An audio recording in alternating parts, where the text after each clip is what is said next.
Eric Beard's love affair with aviation began at age 14. At a crop dusting airfield in Georgia, he would fuel and clean airplanes in exchange for flying time. 26 years later, Eric's passion for aviation is still going strong. After a decade of competition aerobatic flying, he then made the transition to the airshow circuit. I started out flying with a formation team called the Airshow Flyers back in 1992. And we flew from 1992 to 1997, and at which time my partner decided, well, he wanted to go do something else in his day life. So I continued on and picked up Russian Thunder, which is one of the few Yak 54s in the world. There's 4 examples in North America, and there are about 7 flying in all the world. This is the only Yak 54 that's currently flying in the airshow circuit in the world. So it's a very rare airplane to actually see a 54, and we're fortunate here at Abbotsford to have one this year.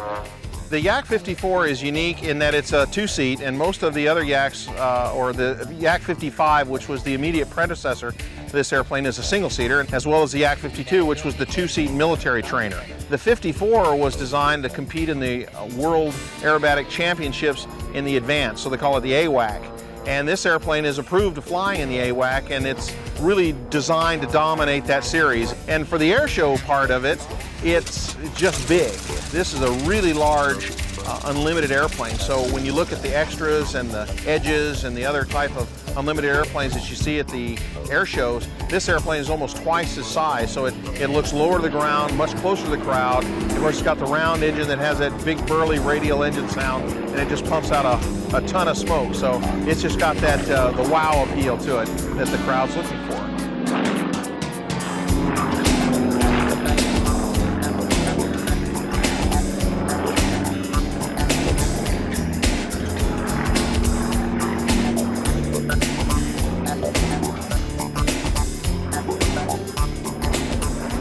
The airplane is inherently unstable, so it does aerobatics very, very well, but it's not a kind of a hands-off, free-flying airplane that you can just let go as you go across country. You're constantly having to fly the airplane. I wouldn't say that someone with limited experience would necessarily be dangerous in the airplane. It certainly would deserve respect. It's very light to the controls, so that's something that they're definitely not used to.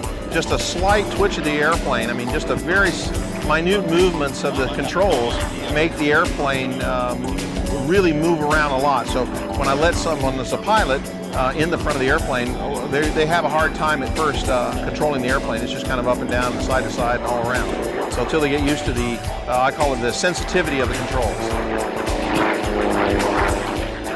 The Yak 54's extreme capabilities means Eric must endure enormous physical tolerances, a factor Russian engineers considered with the design and positioning of the pilot's seat.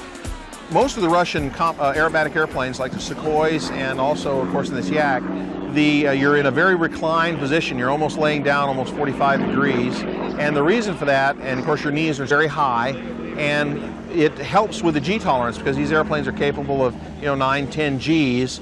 And so it helps by having a lower body position. It puts your knees and heart closer to your head is closer to your heart, so you don't have the problem of the blood flow, because that's what causes G-lock or gray out or tunnel vision, is the fact that the blood is flowing from your head down to your legs. So if they raise my legs up, that helps with that, so that's what they're doing. The wings on the Yak 54 are also designed for performance aviation.